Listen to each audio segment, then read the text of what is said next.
나누실 말씀을 오늘 최예원 어린이 나와서 봉독하시겠습니다. 오늘 말씀은 스바냐 2장 1절에서 4절 말씀입니다. 찾으신 대로 아멘 하시면 우리 예원이가 읽게 될 겁니다. 아멘. 수치를 모르는 백성아 모일지어다 모일지어다. 명령이 시행되어 날이 겨같이 지나가기 전 여호와의 진노가 너희에게 내리기 전 여호와의 분노의 날이 너희에게 이르기 전에 그리할지어다. 여호와의 규례를 지키는 세상의 모든 겸손한 자들아, 너희는 여호와를 찾으며 공의와 경손을 구하라. 너희가 혹시 여호와의 분노의 날에 숨김을 얻으리라. 가사는 버림을 당하며 아스글론은 폐허가 되며 아스돗은 대낮에 쫓겨나며 에그론은 뽑히리라. 아멘. 우리 옆 사람들과 인사하겠습니다. 종교개혁자의 마음을 가지십시다.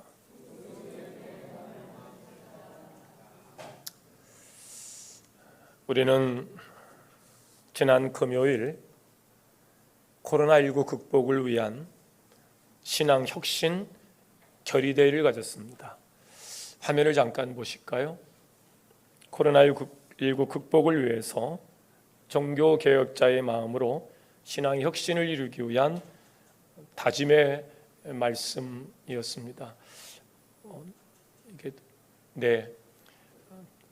지난 금요일 날 참여하셔서 그 다짐과 결의로 우리 임마누엘 교회를 통해서 하나님의 새로운 역사가 시작되며 이 땅이 고쳐지기를 간구했던 분들도 계시고 사정상 참여하지 못한 분도 계신데, 오늘 이 시간 말씀에 앞서서 이 다짐의 고백을 다시 한번 하나님 앞에 고백을 드리고 말씀을 나누도록 하겠습니다. 다 함께 일어나셔서 오른손을 드시고 코로나19 극복을 위해서 나 장로 누구는, 나 권사 누구는, 나 집사 아무개는, 난 장로 권사 집사도 아닌데 그러면 나 성도 누구는, 그렇게 하시면 됩니다. 같이 하겠습니다. 시작. 코로나19 극복을 위해 나 목사 구윤걸은 종교개혁자의 마음으로 신앙의 혁신을 이루기 위해 다음과 같이 다짐한다. 시작. 하나, 예수 생명을 가진 자답게 삶의 목표와 방향성을 새롭게 바꾸자. 둘, 나누고 돕고 섬기는 삶으로 변화하자. 셋, 허망한 곳에 마음을 두지 말자. 넷, 심령의 물갈이를 이루자. 다섯, 옛사람의 생각을 버리고 새사람으로 옷 입자. 여섯, 거짓을 참으로 바꾸고 분을 품지 말자. 일곱, 손을 도둑질의 도구로 사용하지 말자. 여덟, 선한 일을 위해 수고하는 손이 되자. 아홉, 더러운 말은 입 밖에도 내지 말고 덕을 세우는 선한 말을 하자. 열, 우리는 성령님을 근심시키지 말고 성령 안에서 우리가 인치심을 받은 자로 살자. 마지막 11번째, 서로 용서하는 삶을 살자. 아멘. 자리에 앉으시면 됩니다. 오늘 이 고백은 임마누엘 교회 다음 세대의 역사 가운데 분명히 기억될 시간인 줄로 믿습니다. 코로나의 대재앙이 시작될 때 우리 임마누엘 교회 교우들은 생명을 걸고 예배를 지켜냈고 신앙의 혁신을 통해서 이 땅이 고쳐지는 일을 위하여 위대한 결의와 함께 종교개혁자의 마음으로 혁신을 이루어냈다. 저는 이런 날이 100년, 200년 후에 임마누엘 역사 가운데서 기억되어지고 또 우리 다음 세대가 그 역사 속에서 닮아가는 또 신앙의 새로운 혁신이 계속될 줄로 믿습니다. 하나님께서 아브라함을 믿음의 조상으로 불러 세워진 이스라엘 백성은 광야 시대를 걷게 됩니다. 애굽에 종살이하던 그들을 모세를 통해서 광야를 불러내요. 그리고 광야 시대를 거쳐서 가나안 땅에 들어가 사사 시대를 통해서 하나님이 직접 사사를 통해서 그들을 통치해 갑니다. 그런 중에 그들은 왕정 시대에 접어들게 됩니다. 사울로 시작한 왕정 시대, 다윗 시대에 통일 왕국을 이뤄냈고 솔로몬 때에 드디어 하나님께서 그들에게 성전을 주고 성전 신앙을 갖게 하신 줄로 믿습니다. 그때 성전이 건축되어졌을 때 하나님께서 솔로몬에게 나타나서 이런 말씀을 하세요. 역대하 7장 12절 말씀부터 14절까지 말씀입니다. 밤에 여호와께서 솔로몬에게 나타나서 그에게 이르시되 내가 이미 네 기도를 듣고 이곳을 택하여 내게 제사하는 성전을 삼았으니 혹 내가 하늘을 닫고 비를 내리지 아니하거나 혹 메뚜기들에게 토산을 먹게 하거나 혹 전염병이 내 백성 가운데 유행하게 할 때에 내 이름으로 일컫는 내 백성이 그들의 악한 길에서 떠나 스스로 낮추고 기도하여 내 얼굴을 찾으면 그들이 악한 길에서 떠나 스스로 낮추고 기도하여 내 얼굴을 찾으면 내가 하늘에서 듣고 그들의 죄를 사하고 그들의 땅을 고칠지라. 성전을 허락하시고 그 성전에 하나님의 이름으로 일컬은 백성들이 혹 하나님께서 하늘문을 닫고 역사하는, 그래서 비를 내리지 않아 그들이 소출이 없고 소출이 있어도 메뚜기 때 재앙을 당할 방법이 없고 전염병으로 재앙이 왔을 때에 하나님께서 성전 삼아 그곳에서 하나님의 이름으로 일컫는 백성들이 자세를 낮추고 죄악에서 떠나서 내 얼굴을 찾으면 하늘에서 듣고 그들의 죄를 사하며 그 땅을 고치리라. 이게 하나님께서 성전을 주면서 성전 백성들에게 주신 약속의 말씀입니다. 오늘 우리는 예수 그리스도로 베드레 신앙구 배구에 머리신 그리스도의 몸으로서 하나님 우리를 성전 삼으시고 이곳에 영과 진리로 예배하며 머리신 그리스도의 지체된 사명을 감당하는 이곳에서 하나님의 이름으로 일컫는 백성들이 신앙의 혁신을 도모하며 결의하고 다짐하여 악한 길에서 떠나서 신앙의 혁신을 이루며 하나님 얼굴을 찾을 때에 하나님께서 하늘문을 여시고 이 땅을 고쳐주실 줄로 믿습니다. 이 믿음을 우리가 굳게 갖고 지난 금요일 날 우리 임원들이 모여서 다짐의 시간을 가지게 된 겁니다. 우리 신앙의 혁신을 위한 다짐 속에 하나님 앞에 구해야 하는 것들이 있습니다. 따라해 보실까요? 이 땅을 고쳐 주옵소서. 이 땅을 고쳐 주옵소서. 이게 우리의 기도의 제목이에요. 이게 사명이기도 합니다. 오늘 우리가 은혜 받을 말씀의 주인공은 스바냐인데 그의 활동 시대를 그 배경 설명을 좀 하다 보면 솔로몬 이후에 르호보암 때에 나라가 나눠져요. 옳고 그름의 문제로 나눠져요. 야, 성전 짓느라고 우리가 얼마나 어려웠는지 몰라.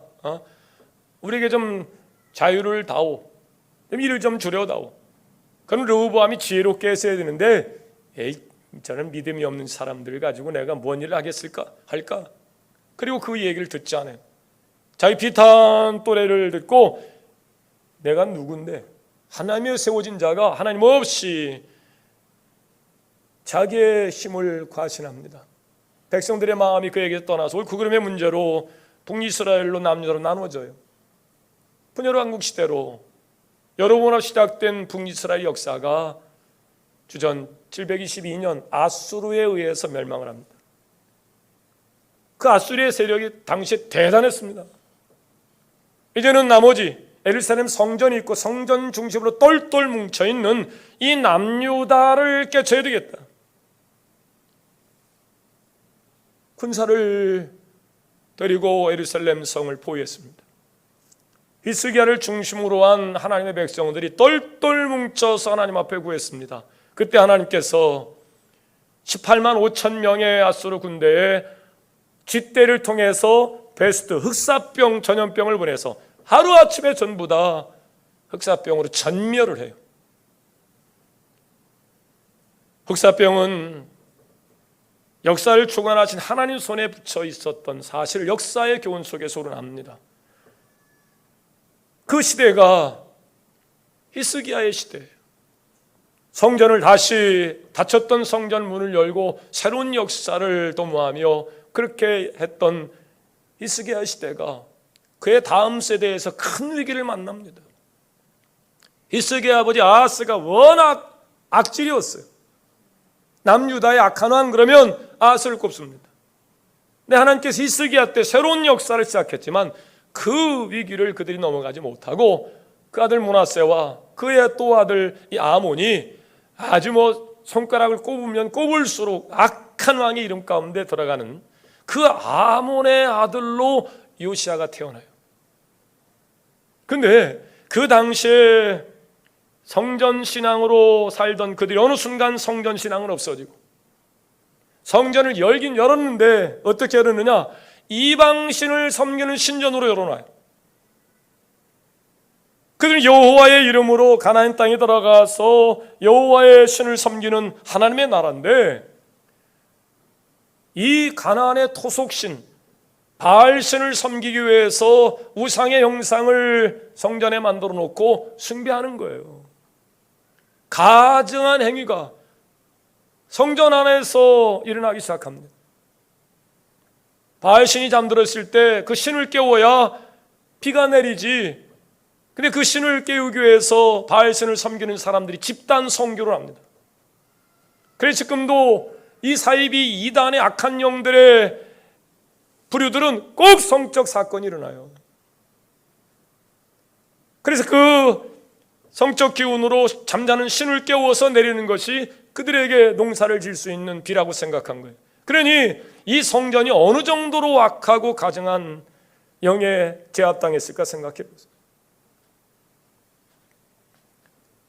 그렇게 므낫세의 악한 일들로 이스라엘 백성은 철저히 그 신앙이 무너져 갈 때에 55년의 통치 가운데 결국 므낫세가 죽고 그 아들 아몬이 그 다음 왕위로 즉위하는데 워낙 이 가증하고 악한 영의 역사에 백성들이 진절머리를 치다가 군사들의 반란으로 아몬이 통치 2년 만에 죽습니다.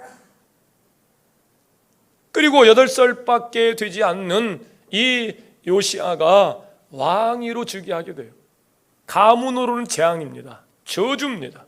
근데 역사를 주관하신 하나님께서 이 남유다에 왜 이런 변고를 일으키실까? 우리의 삶의 위기는 기회일 수 있고 환난은 축복일 수 있음을 믿으시길 바랍니다. 어떻게 하나님께서 이 위기를 전개해 나가시는가? 당시 8살밖에 되지 않던 이 요시야가 왕이 됐을 때 그 나라 통치가 어떻겠어요? 이루 말할 수 없는 위기가 왔을 것 아닙니까? 아까도 얘기했듯이 이 아수르가 북이스라엘 점령하고 다시 남유다를 침입한 적도 있었고요. 주변 국가들이 굉장히 강대했어요. 근데 하나님께서 그 위기 가운데 하나님은 스바냐를 하나님의 사람으로 세워서 요시야에게 붙여서 그를 위대한 종교개혁자로 세워가는 것을 보면서 이 위기가 어찌 보면 기회일 수 있다는 생각 속에서 이 코로나의 대재앙의 위기 가운데 우리는 소망을 찾고 기회를 찾고 그렇게 새로운 역사를 꿈꿔야 될 줄로 믿습니다. 오늘의 주인공 스바냐는 그런 위기 속에서 유다의 악행을 지적합니다. 앞서 말씀드린 것 같이 요시야의 조부 므낫세는 선친인 히스기야의 신앙을 따르지 않고 도리어 조부인 아하스의 우상 숭배를 따랐고 아하스보다 더 심각하게 그래서 흰놈의 골짜기에서 자녀를 그 신에게 산채로 죽여 바치는 제사도 두려워하지 않았어요. 얼마만큼 악해지면 이럴 수 있을까? 왕이 이렇게 우상을 숭배하자 백성들은 더더욱 우상을 숭배하기 시작했고 스바냐 1장 4절에 그마림이라는 단어가 나옵니다. 그것은 바알 숭배의 제사장들을 높이 부르는 호칭이에요.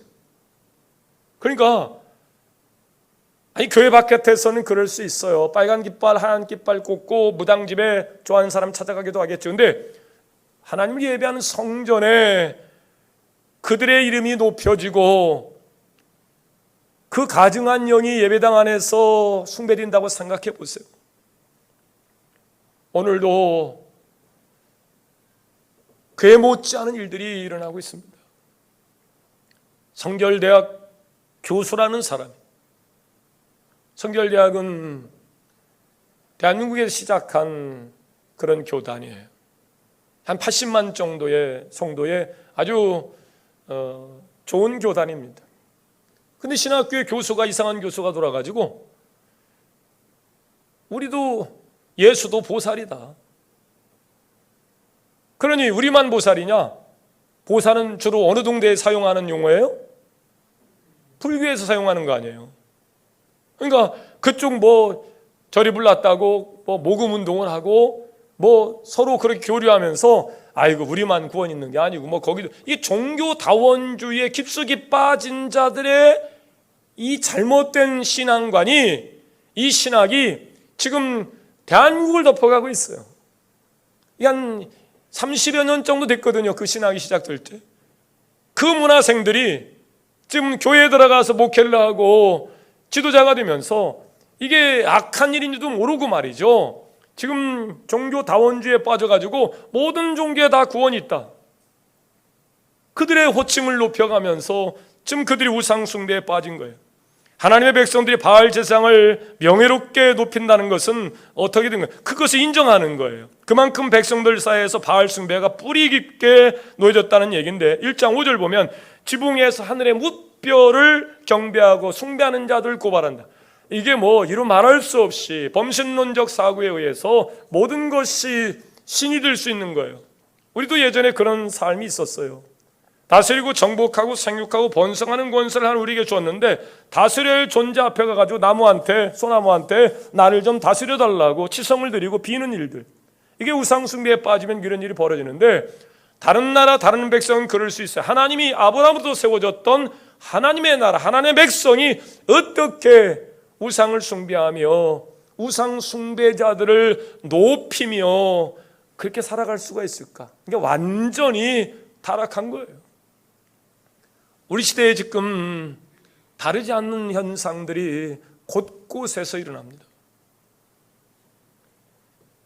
1장 9절의 말씀에 왕자들과 방백들의 하수인들이 주인들의 비유를 맞추게 타인의 집을 마음대로 침입하여 하나님의 형상을 따라 공의와 정의와 사랑의 축을 가지고 나라를 다스리고 그 윤리와 도덕이 만들어진 것이 세상에 살아가는 가치가 되어야 되는데 하나님 없이 사는 사람들이 무슨 철학이 있고 무슨 사상이 있어요? 내세가 없는데 에라이 먹고 죽은 귀신은 때깔도 좋다. 이 땅에서의 삶이 전부이니까요. 그래서 약육강식 적자생존의 법칙에 싸우고 다투고 전쟁하고 도덕질하고 싸우는 거예요. 법이 어디 있어요? 다 자기 하고 싶은 대로 진영 논리에서 싸우는 것이죠. 요즘 정치 집단들 하는 거 보세요. 법이 어디 있냐고요. 검찰 법관 다 자기 편으로 세워 자기 하고 싶은 대로 비호하는 비호 세력으로 세우는 것이지 무슨 개혁은 무슨 개혁이에요. 그러니까 이 왕과 고관들을 즐겁게 하기 위해서 도둑질과 약탈을 일삼았다는 거예요. 공무원들은 나라의 건강을 위해서 그렇게 세워져야 되는데 미공개 자료와 정보를 가지고 여러분 이거는 나라를 무너뜨리는 일이에요. 그럴 수 없는 거예요. 스바냐 선지자는 3장 1절에서 예루살렘을 폐역하고 더러운 곳이다 포악한 성읍이라 방백들은 부르짖는 사자가 돼가지고 맹수처럼 백성들을 어떻게 하면 핥혀먹을 수 있을까? 어떻게 하면 저놈들 것을 탈취할 수 있을까? 폐역한 세대에 세금을 높이고 신분을 만들어서 종으로 노예로 부리고 이게 전부 다 하나님 없이 살아가는 사람들에게 일어나는 현상인데요. 당시에 그랬다는 거예요. 방백들이 부르짖는 사자로 백성들을 군림하고 재판장들은 저녁 1위로. 그래서 유전무죄, 돈 갖다 주면 금방 판사하다가 변호사 개업한 사람을 붙여서 야, 네 선배가 변호사요? 알겠습니다 선배님. 그리고 그냥 져주는 거예요. 돈이 없으면 억울한 일을 당하는 거예요. 그리고 선지자들은 경솔하고 간사한 사람들이라. 어떤 위기가 오고 고통이 올 때 그것을 신학적 해석을 해주고 신앙적 삶의 좌표를 정해줘야 할 지도자들이 경솔한 거예요. 그리고 간사합니다. 권력에 빌붙어서. 목사들에게 진영 논리가 무슨 소리입니까?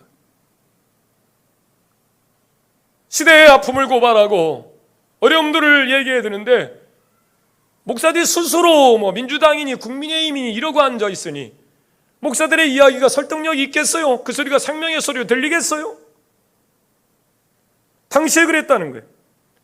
선지자들은 경솔하고 간사했고 재판장들은 저녁 1위가 되었고 방백들은 부르짖는 사자가 되었고, 그러니까 하나님을 떠나고 우상숭배에 빠져있는 그 나라가, 그러니까 전부 다 그 나라가 얼그러지는 거예요. 그러니까 짐승도 하지 않는 일들을 요즘 세우고 법으로 보호하면서 그렇게 가자는 거예요. 완전 깨치겠다는, 하나님 나라가, 하나님으로 시작된 나라가 깨쳐버리겠다는 거예요. 하나님 형상을 따라 창조된 사람의 얼굴을 다 무너뜨리겠다는 거예요.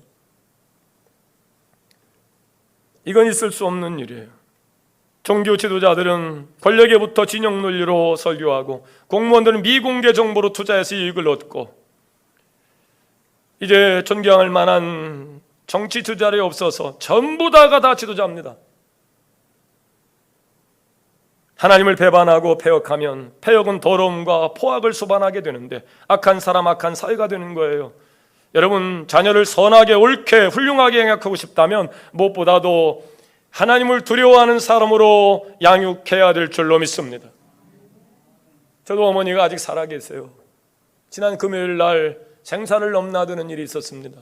갑자기 금요일 날 예배 끝나고 전화가 왔어요. 어머니가 지금 위급해서 의식을 잃었는데 병원에 갔더니 1차 24시간 넘기 어렵다고 그런다.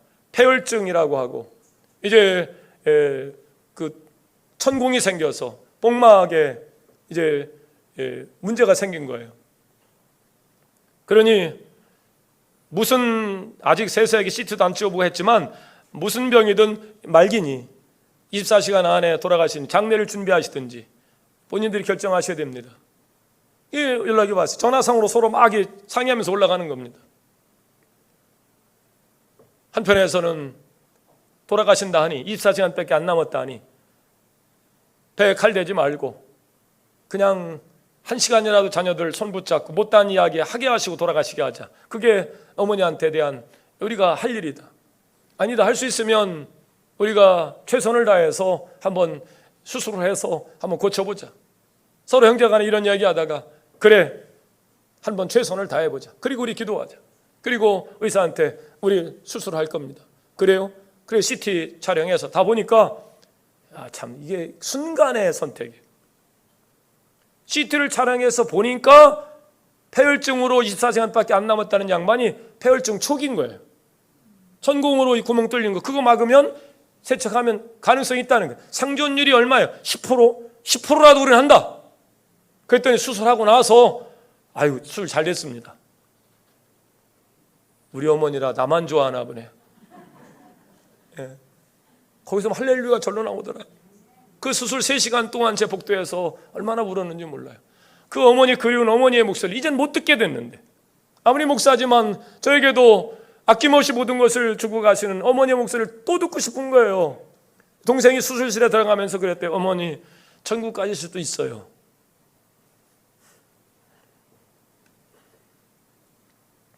준비하시라고. 알았다고. 동생 손을 잡아가면서 알았다고. 그랬대요. 근데 저도 목소리를 듣고 싶은 거예요. 그래서 어쨌든 수술하자. 그리고 그 어머니 목소리를 듣고 싶은 마음에 제발 마취해서 수술 중에 죽지만 마시고 하루를 살더라도 하나님 우리 어머니 회복시켜 주세요. 그러고 막 간절히 기도하는데 새벽 알람 4시 알람 소리가 들리더라고요.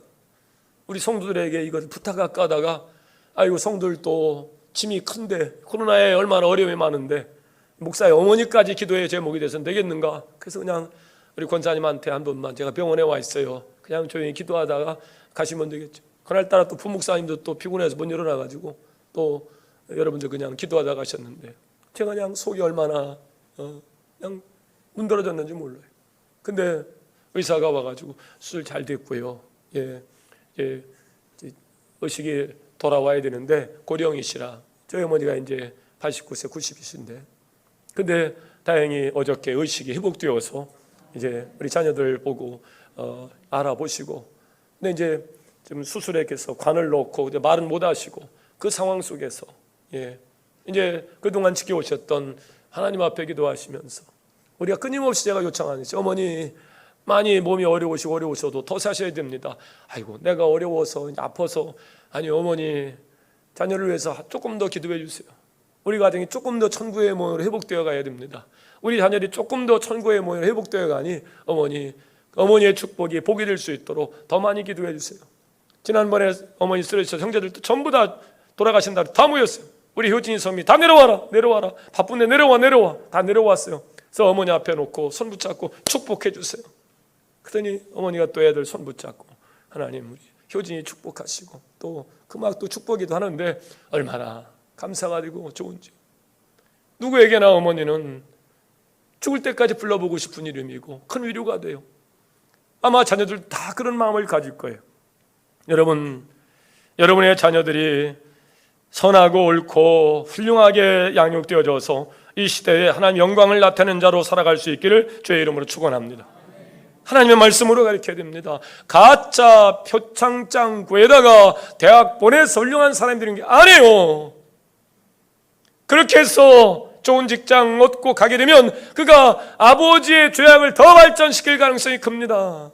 이제는 표창장이 뭐예요? 뭐든지 다 위조해서 그런 사회로 적어도 법을 책임지는 법무장관의 가정에서 이런 일이 일어나는 것은 이건 우리의 비극입니다. 교회에서 얘기를 해줘야 됩니다. 붉은 선에서 윤리와 도덕을 얘기할 수 있어야 됩니다.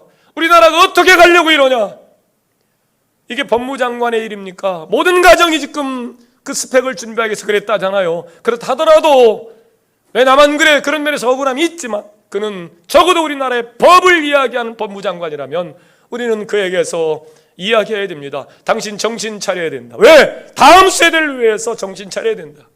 누구든 내 자녀를 위해서는 비굴할 수 있고 생명을 내줄 수 있어요. 그러나 적어도 그러려고 하면 개인적으로 살아야지. 우리나라의 법무장관이라면 나라의 내일을 위해서 당신 그렇게 하면 안 된다. 이걸 교회에서 얘기해야 됩니다. 전부 다 진영 논리에 빠져서 내 편이면 다 변호하고 이렇게 우리 자녀들을 양육한다면 다음 세대가 있겠는가? 이 스바냐는 하나님의 부름을 받고 당시 약한 세대를 위하여 외치기 시작합니다. 선제의 사명은 바로 그런 거예요. 그러나 외치는 것으로 그 사명을 감당해야 할 선자는 외치는 것으로 끝내지 아니하고 자기 생명을 바쳐서 그들의 함께 동고동락하며 살았던, 눈물 호소하며 생명을 걸고 사명을 감당, 어떤 선자는 매를 맞기도 하고 감옥에 갇히기도 하고 심지어 죽기도 하면서 하나님의 메시지를 전하는 거예요. 돌이켜라 돌이켜라, 그렇게 살면 안 되는 것이다. 두 번째 스바냐 선자는 요시야 왕에게 아주 지대한 영향을 미쳐서 종교개혁을 탄생하도록 만들어내는데, 히스기야의 아들이자 요시야의 조부인 므낫세는 55년간 유다를 통치해요. 하나님 나라를 지독한 우상 섬기는 나라로 바꿔버렸어요. 각종 우상들을 저녁에 동네마다 신당을 만들어 놓습니다. 하나님의 성전에서 가증한 의식이 행해집니다. 예루살렘 성전에도 이방 제단과 신상을 세우고 이방 제사장들을 높여서 대우하기 시작합니다. 거기에도 신이 있고 구원이 있다고 믿는 거죠. 므낫세가 죽은 후에 왕이 된 그의 아들 아몬이 얼마나 악했는지 왕이 오른 2년 만에 구테타 세력에 의해서 죽어요. 그리고 8살에 불과한 그의 아들 요시야가 왕에 오르게 되는데, 이때 하나님께서 스바냐를 선지자로 불러서 요시야에게 보냅니다. 이 스바냐는 누구냐? 종교개혁의 역사를 이루었던 히스기야의 현손입니다. 그러니까 그 히스기야의 후손이었던 요시야와 친인척 관계예요. 그래서 8살밖에 되지 않고 아버지를 잃고 가문으로서는 재앙이고 비극이었지만 왕에 오른 이 요시야를 히스기야가 찾아갑니다. 그리고 그에게 이야기합니다. 다른 선지자는 쉽게 접근할 수 없었던 왕궁에 쉽게 접근해서 8살 나이에 하나님의 말씀을 가르치기 시작합니다. 그러기 위해서는 먼저 그들의 잘못된 죄악을 깨우쳐주기 위한 과정으로 네 아버지가 얼마나 악한 왕이었는지, 네 할아버지가 얼마나 잘못된 가치관과 세계관으로 우리를 타락시키고 변질시켰는지 그 죄악을 고발하기 시작합니다. 아무리 친척이라 할지라도, 아무리 선자라 할지라도, 아니 요시아가 아무리 어린 나이라 할지라도 자기 아버지 헐뜯는 사람 좋아할 사람 아무도 없어요. 근데 신기하게 하나님이, 역사를 주관하신 하나님이 요시아의 마음에 감동을 줘서 이 스바냐의 이야기가 들려지기 시작합니다. 요시아가 왕이 된 상황은 굉장히 어두웠던 상황이에요. 그러나 선친이 반란의 죽임을 당하고 어려운 상황 속에서 그가 왕위에 오르고 하나님이 스바냐를 통해서 그의 가치관과 생활을 바꿔가는 과정에 역사를 주관하신 하나님이 주변 상황을 정리하세요. 아까도 얘기했듯이 북이스라엘은 아수르에 멸망을 했고 아수르 세력이 군사를 데리고 남유다를 침범해 올 만큼 아수르의 세력은 강력한데, 신기하게 패전하고 흑사병으로 전염병으로 죽고 도망갔던 이 아수르의 세력, 그 다음부터 별반 힘을 못 써요. 바벨론은 최근 605년까지 지도력을 발휘하지 못합니다. 유다의 위협이 되지 않아요. 아람이나 북이스라엘 이미 아수르에 멸망한 상태이기 때문에 서로 자기 나라 세워가려고 이 유다가 굉장히 약해진 거거든요. 8살에 왕이 세워졌으니까 야, 한번 집어먹어봐? 그럴 수 있을 텐데, 역사를 주관하신 하나님께서, 주변 나라의 정사를 하나님께서 주관하셔서 이 요시아가 아주 어릴 적 8살부터 스바냐의 양육을 받아가면서 새로운 역사의 개혁자로 사용될 수 있도록 제목으로 커가는 일에 하나님이 섭리하시고 역사하신 줄 믿으시길 바랍니다. 역대하 34장 3절에 보면 왕이 있은 지 8년에 그의 성 다윗의 하나님을 비로소 찾았다. 8살에 왕이 돼서 8년 동안 스바냐의 영향을 받고 16살에 그가 드디어 다윗의 하나님, 그렇게 세워진 성전의 하나님을 그가 찾게 되었다는 거예요. 그리고 유다와 예루살렘을 비로소 정결유식을 통해 하나님, 이 나라를 사용하여 주옵소서, 이 백성을 사용하여 주옵소서, 우리는 아브라함에 의하여 열방국가를 구원한 나라로 우리를 부르셨는데 우리 어떻게 하다가 이렇게 망가졌는데 다시 이 나라를 정결케 하셔서 신앙의 혁신을 통해서, 쇄신을 통해서 새로운 하나님 앞에 쓰임받는 나라가 되기를 결의를 합니다. 그러므로 하나님께 스바냐를 통해서 그들의 죄악이 얼마나 무서운가를 깨닫게 되었던 요시아가 바알 제단을 헐어버립니다.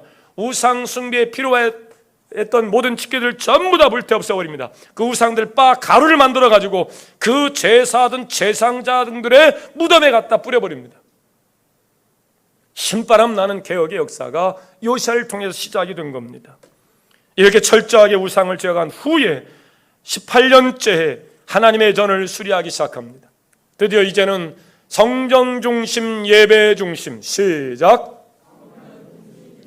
어느 시대에 어디를 가든 성전 중심의 신앙은 하나님 함께 하시는 신앙이요, 예배 중심의 삶은 승리하는 삶인 줄로 믿습니다. 코로나가 어제 오늘의 이야기가 아니라면 이제는 더 이상 코로나 핑계하지 마세요. 여러분의 믿음을 핑계하십시오. 성전 신앙을 떠나서는 온전한 신앙을 가질 수도 없거니와 그 신앙은 다음 세대의 본이 되지 않습니다. 생명을 걸고 성전을 지키며 예배를 수호했던 믿음의 사람들에 의하여 역사 속에서 우리는 성전 신앙을 갖게 되었고 예배를 갖게 된 줄로 믿습니다. 드디어 성전을 수리해 성전 신앙을 백성들이 갖게 되었다. 성전을 수리하는 게 깜짝 놀랄 만한 일을 만납니다. 책을 하나 만났는데 그 책이 지금 성경책이에요. 성경책이들에게 어디 있었게 전부 다 불태없어버리고 하나님을 섬기는 흔적을 전부 다 없애버리고 이곳에 우상을 숭배하는 신전을 만들어 놨으니까요. 근데 성전 썩은 마루 밑에서 율법책이 발견되는데 그 율법책 읽어보니까 가슴을 쳐야 할 일이에요. 누가 그동안 가르쳐준 사람이 없었어요. 얘기해준 사람이 없어요. 왜 전부 다 타락했으니까. 근데 율법책을 보고 하나님의 백성들이 하신 말씀을 들어보니까 하나님의 말씀에서 우리가 너무 오래 멀리 떠나 있던 거예요. 그래서 우리가 잘못 살았다, 신앙생활 잘못했다, 이 사실을 깨닫고 통회하고 자복하면서 새로운 역사를 만들기 시작합니다. 여러분에게도 여러분의 자녀들에게도 스바냐처럼 사용되고자 하는 귀한 소망이 일어나기를 제 이름으로 축원합니다.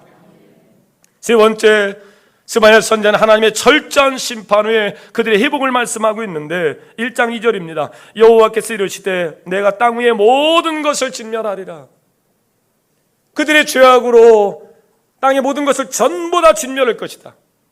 역사 속에서 이 말씀은 바벨론에게 유다가 멸망하는 것으로 성취된 것 같지만 이 바벨론에 멸망하는 유다에 관한 말씀이기도 하지만 후대에 일어날 장차 이제 하나님이 세상을 우리를 어떻게 사랑하셨습니까? 하나님이 세상을 이처럼 사랑하사 독생자를 주셨으니 이는 저를 믿는 자마다 멸망치 않고 영생을 얻게 하려 하심이라. 그 신앙과 믿음의 은혜에서 떠나 있는 자들의 마지막 심판을 이야기하는 거예요. 전부 다 멸절시키리라. 공중의 새와 바다의 고기와 거치게 하는 모든 것과 악인들을 아울러 진멸할 것이라. 내가 삶을 땅 위에서 멸절하리라. 마지막 때 심판의 날에 생존하는 모든 것은, 생명을 가진 모든 것은 하나님의 심판 속에서 죽어가게 될 겁니다. 그 심판이 앞으로 되어질 일인데, 노아 시대에도 동일한 홍수 사건에 생존하는 모든 생명을 가진 것 전부 다 멸망했듯이, 그런데 하나님께서는 이 유다의 멸망이 가시적으로 눈앞에 있어요. 이게 정말 그대로 바벨론에게 그 마지막 왕은 눈이 보여질 때 두 아들이 죽는 것을 보고 눈이 빠진 채 바벨론으로 끌려가서 포로로 거기서 죽어요. 새로운 역사를 위해서 하나님은 이 요시아의 가문을 철저하게, 왕에 오른 지 2년 만에 그 아버지가 죽고 어릴 적 나이에 왕이 됐지만 역사를 주관하신 하나님에 의하여 그는 생기를 가진 자가 되었고 생명을 가진 자가 되었고 하나님 함께하는 자가 되어서 위대한 역사를 이루어내요. 하나님에 의하여 세워진 유다가 끝내는 멸망의 바빌론의 포로로 끌려갑니다. 70년 포로 생활합니다. 그러나 그런 중에도 하나님이 세우신 자가 있었습니다. 생명을 건 결단의 예배를 소중히 여겨서 매일 예루살렘을 향하여 문을 열고 그곳에 하나님 앞에 예배하고 기도하는 일 결례하였던 다니엘을 중심으로 한 사람들, 그 발강가에서 그들은 모여서 하나님이 역사하여 주옵소서, 이 땅을 고치시고 다시 회복할 수 있도록 역사하여 주옵소서. 기도 가운데 살던 사람을 70년 후에 하나님 고레스의 마음에 감동을 주어서 그들이 다시 유다로 송환해서 고레스에 의해서 페르시아의 세금이 성전 짓는 일에 사용되면서 그들의 회복을 위해서 하나님께서 역사하신 줄로 믿습니다. 그렇습니다. 코로나 위기 가운데 중세 때도 다 죽는 줄 알았습니다. 그러나 그 중에 하나님께서 남은 자, 마틴 루터, 멜랑톤, 쯔빙글리, 갈뱅 이런 개혁자들을 통해서 복음의 통로를 열어냈고 500년 동안 그 복음의 역사 가운데서 위대한 하나님 나라가 세워졌듯이 이 코로나의 대재앙 속에서 하나님은 신앙의 혁신을 외치며 하나님의 성전 삼은 그곳에서 하나님을 일컫는 백성들이 악한 길에서 떠나서 자세를 낮추고 돌이켜 기도하며 하나님의 얼굴을 찾을 때 하나님께서 이 땅을 고쳐주실 줄로 믿습니다. 그 약속으로 스바냐는 다음과 같은 이야기를 하세요.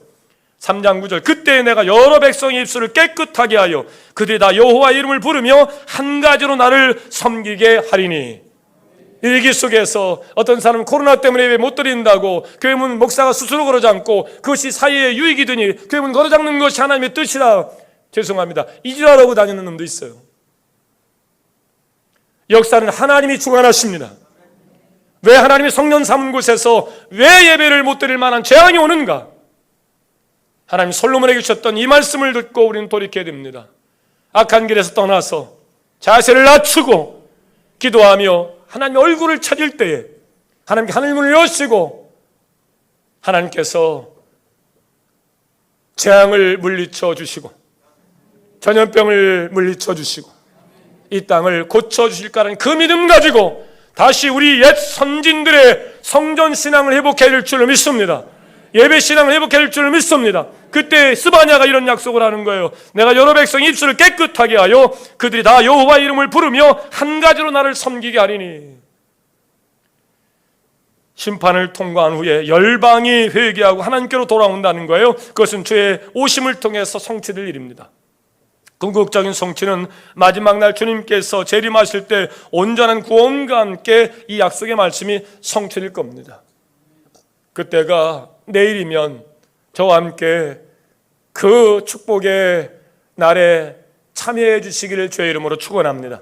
100년 후 200년 후면 여러분이 오늘 이 신앙 혁신의 교리와 다짐을 통해서 여러분의 자녀들이 성전신앙 예배 중심의 신앙을 회복해서 그 축제의 자리에 여러분의 자녀들이 들림받기를 주의 이름으로 축원합니다. 축원합니다. 기도하겠습니다. 언젠가 하나님의 은총 가운데서 코로나도 떠나게 될 것이고 이 땅은 고쳐지게 될 것인데 그때 선자 스바냐처럼 아니 악한 가문 출신이었지만 선한 도구로 사용된 요시야처럼 종교개혁을 통해 새로운 회복의 역사를 이룬 일에 쓰임받는 선한 이름, 소중한 이름으로 불려지게 하여 주옵소서. 시대를 분별하기 어렵고 심지어는 주의 종이라는 자들이 잘못된 신학자들의 종교다원주의 사상에 의해서 이제 모든 신을 숭배하는 시대에 오게 되고 이제 그 종교와 나란히 함께 우상에 빠지게 될 터인데 정말 다시 한번 이 역사의 교훈을 삼고 정신 차려서 예수 믿고 이곳이 성전 되어서 하나님의 역사 속에서 참여하는 자, 부름을 받고 세움을 받는 자, 쓰임받는 자로 살아갈 수 있도록 역사하여 주옵소서. 종교개혁을 통한 회복의 역사가 반드시 우리를 통해서 일어나기를 소원하며 예수님의 이름으로 기도하옵나이다. 잠시 기도하십시다. 다짐하는 시간입니다. 하나님, 우리가 무엇으로 종교개혁을 이루어낼까? 무엇으로 삶의 혁신을 이뤄낼 수 있을까? 성령의 도우심을 간구하십시오.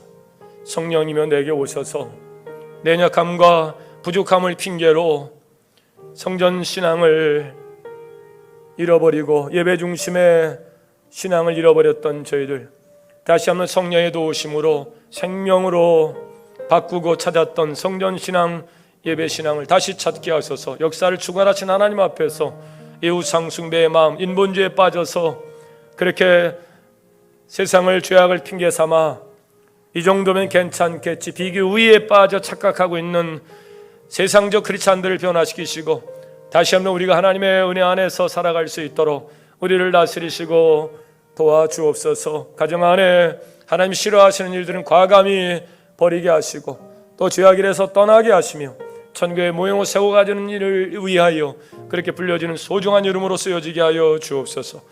오늘 여러분에게 다짐의 목소리를 세밀하게 오셔서 촉구하시는 하나님의 음성을 들으시고 결단해 가십시오. 고백해 가십시오. 한 주간 가정의 회복을 위해서 주력하시고 종교개혁자의 마음으로 사는 일을 위하여 주저하시고 오늘 우리의 이 외침과 다짐이 100년 후에 임마누엘 교회 역사 가운데 그런 대재앙으로 고통받고 있을 때 임마누엘 교회는 성전을 사수했고 예배를 지켰음을 역사 속에서 교훈으로 삼고 그들이 다시 죄악 길에서 떠나는 일을 위하여 스바냐의 이야기 요시야가 그 아버지의 죄악 길을 끊고 돌아섰던 것처럼 그들이 그런 돌아서는 일을 위하여 우리가 불려지는 이름 소중한 이름으로 쓰여지게 하옵소서. 아멘. 다 함께 일어나셔서 함께 찬송 드리시겠습니다. 381장 1절로 하나님 앞에 찬송합니다.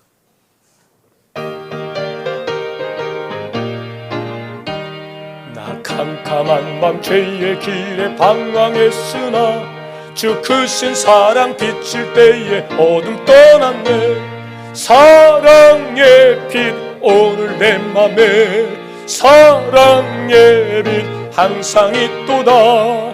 내가 예수 믿고 죄진 것은 마음속에 항상 그 빛이 있도다. 아멘. 예수의 빛으로 어둠을 물리치고 이기고 승리하는 여러분 될 수 있기를 주의 이름으로 축원합니다. 위탁의 말씀입니다. 성도의 사명은 무엇입니까? 땅끝까지 이르러 복음의 증인으로 꼭 사십시오.